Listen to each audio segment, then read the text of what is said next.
Have you ever wondered, why do some people lie, cheat, and look down on others, yet live in wealth and comfort, while those who are kind, honest, and hardworking seem to suffer endlessly? Is karma real, or is it just a comforting idea for the powerless? But what if I told you a story about a man who had everything: money, power, fame, influence, and within a single year, he lost it all. His business collapsed. His only son died suddenly, and he was diagnosed with late-stage cancer. No one could explain it. Doctors had no answers. Therapists, friends, financial advisors, no one could help. And then, alone, broken, desperate, he sat in meditation. And what he saw shook him to the core. He witnessed his past life, a vivid, undeniable vision. He saw himself as a ruthless man who had once abused power, oppressed the poor, and committed deep harm.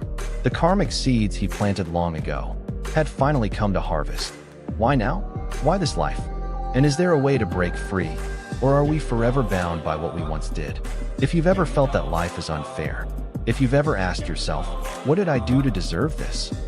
Then this story might awaken you with a simple but powerful truth. Karma spares no one, but it also abandons no one. Karma spares no one. An awakening story from a past life. Part 1. When past karma returns. Elliot Walker was once a symbol of success in New York. At 42, he was the CEO of a renowned real estate empire, owning luxury hotels, penthouses across Manhattan and Dubai, and a fleet of exotic cars. He was a regular face on business magazines, a man admired for his iron will and rags-to-riches story. To many, he was the embodiment of self-made success. Elliot prided himself on discipline and logic. He believed in hard work, not fate, and certainly not in karma. He looked down on the poor, convinced that their suffering came from laziness, not destiny. During a charity event, he once said on stage, "Poverty isn't karma. It's a choice. If you're broke, you didn't try hard enough." I don't owe empathy to people who won't help themselves. The audience clapped, but some turned away quietly, as if they sensed something Elliot could not yet see. Life seemed unshakable for Elliot, until it wasn't. It started with subtle cracks. A multi-million-dollar development in Miami was suddenly revoked by the city council. His largest business partner sued him for breach of contract. Regulatory authorities began an audit. Within 6 months, Elliot lost over 80% of his fortune as stock prices plummeted. And that wasn't the worst part. On his son Lucas's 14th birthday, the boy died in a car crash. Elliot, once invincible, broke. He collapsed in grief, holding the blood-stained jacket found at the scene. 2 months later, doctors diagnosed him with late-stage pancreatic cancer. In under a year, he lost everything: his wealth, status, his only child, his health, and most of all, his will to live. Once seated atop the skyline of Manhattan, Elliot now found himself in a cold, barren room in a Himalayan monastery, seeking refuge not from the world, but from himself. It was there that he met Lama Dorje, a Tibetan monk. With no expectations of healing, Elliot began meditating, not to cure the cancer, but to find some meaning in the chaos. Why had life unraveled so violently? Why did it feel like punishment for something he couldn't remember doing? Then, one night, as rain whispered against the temple roof, his mind dropped into a deep stillness, and a strange vision appeared. He saw himself, though not as Elliot, but as a high-ranking official in ancient China. Dressed in regal robes, he walked past rows of starving peasants kneeling before him. In his hand was an ornate wooden staff, a symbol of authority. That man was named Shunliang, and Shunliang had ordered a beggar to be beaten to death, simply because his presence offends my eyes. The beggar, bloodied and dying, looked up and said, "I am poor in this life, but you will suffer in the next. Karma forgets no one." Those words jolted Elliot awake, soaked in sweat, breath ragged. But deep within, he knew this wasn't just a dream. It was a memory, and karma had finally come to collect its debt. Part 2. The past life and the hidden karma. After emerging from the deep meditative state, Elliot felt physically drained, but mentally clearer than ever before. The images from that dream didn't fade like ordinary visions. On the contrary, they grew sharper with each passing day, as if a door inside him had been unlocked. The face of the beggar, his eyes, full of pain, yet strangely dignified, and that final sentence before death haunted him. Had I truly done such a thing? Had I taken another man's life out of disgust? Over the following days, under Lama Dorj's quiet but profound guidance, Elliot began learning about karma, not as a mystical idea, but as a precise law of cause and effect that governs every thought, word, and action. Lama told him a parable: a poor woodcutter who cared for his sick mother. One day, in a moment of rage, he cursed a village official who insulted him. Not long after, his mother passed away from illness, and he suffered one misfortune after another. Lama's point was simple: even a careless word can create karma, let alone the taking of a life. Elliot sat silently in the meditation hall for hours, day after day. He reflected on every time he had mocked the poor, every time he turned away from someone in need, every time he used success as a reason to judge others as inferior. He had always seen himself as logical, rational, and above emotion. But now, all that reasoning meant nothing in the face of a cosmic law that no one escapes: the law of karma. Lama Dorj said, "Karma is not punishment. Karma is consequence. When the mind sows seeds of cruelty, suffering is simply the fruit. But if you awaken in time, karma can also become your path to liberation." Elliot said nothing. For the first time in his life, he didn't argue or analyze. He simply sat there and wept. From a man who once declared, "I don't believe in karma," Elliot now found himself face to face with the undeniable results of a past life, one where he held power and used that power to harm, to condemn, and to destroy. And the beggar he once despised had now become a mirror, showing him what he had refused to see all his life: his own ignorance. Part 3. Awakening through Karma, the lesson of humility and compassion. After the intense meditative visions and memories of his past life became clearer, Elliot was no longer the same man. Once proud and dismissive, the former CEO who claimed that poverty is just weakness now began to feel the pain of those he used to scorn. In their weary eyes, he saw a reflection of himself, a quiet desperation, a flicker of hope, and a deep fear of being unloved. One morning, Lama Dorj handed him an old wooden mirror and said softly, "When you can see yourself in even the lowest among us, karma can no longer bind you." From that moment on, Elliot began practicing compassion, not as a virtue to perform, but as a truth to embody. He helped the monks clean the temple, haul water, wash dishes, tasks he once viewed as beneath him. He sat silently with pilgrims from all walks of life: a grieving mother, a rejected beggar, a dying old man.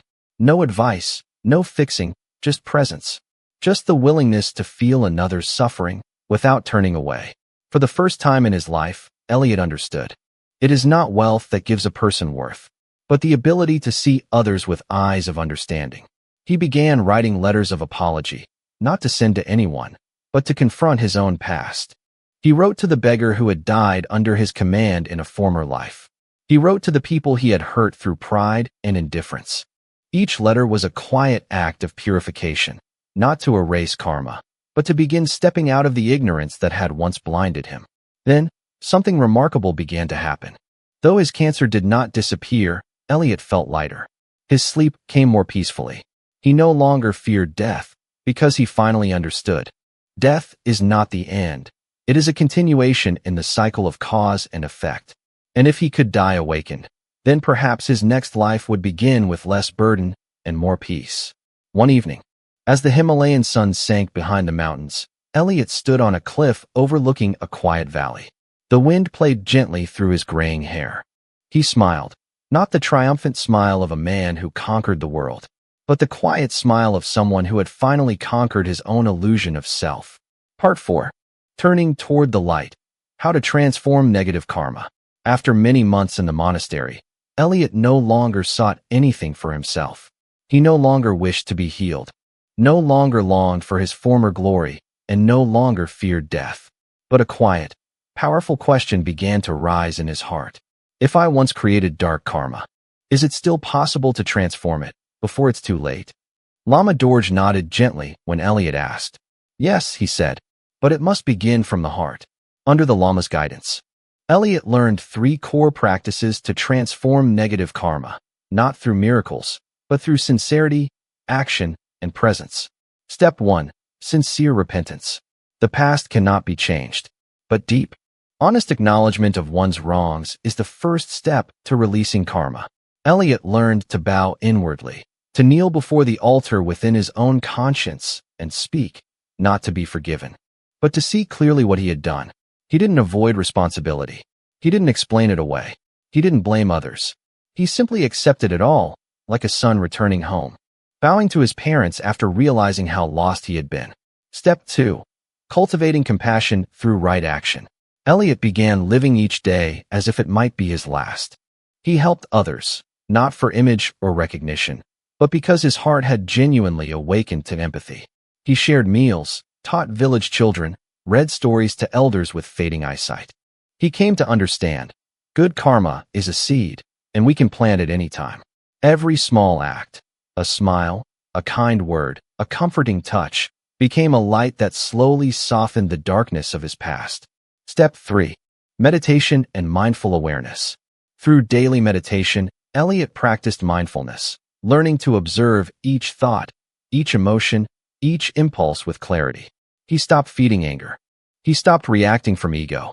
He trained his mind to remain present.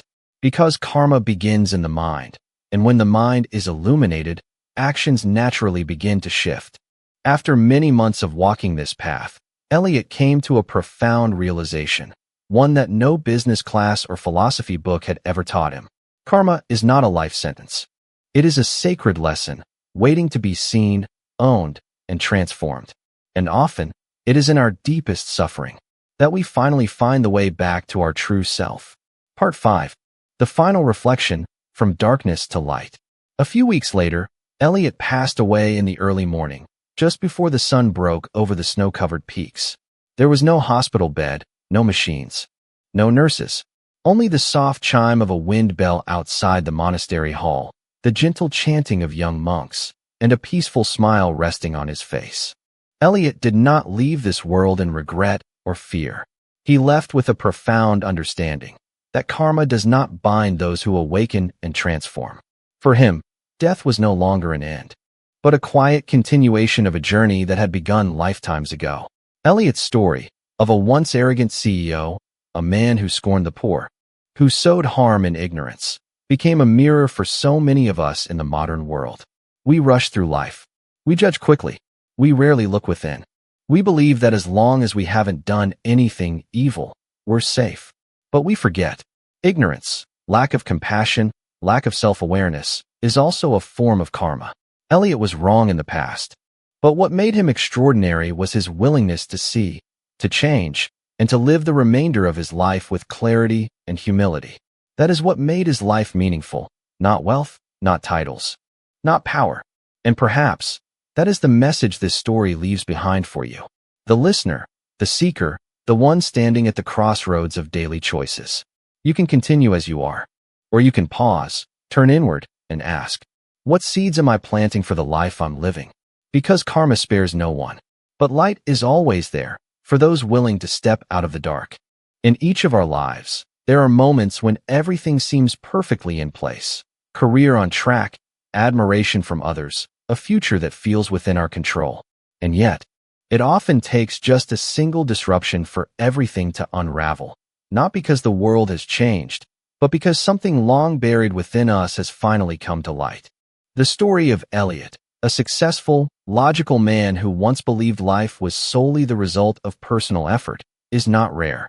Many of us, at some point, may have held quiet judgments. A glance of disdain toward a beggar, a harsh thought about someone who failed, or even simple indifference to another's suffering.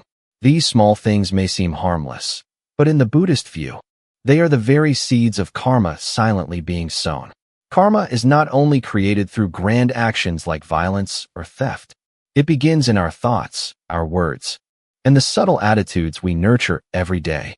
We may not remember what we've done in past lives, but karma doesn't rely on our memory. It flows on, precise and impartial.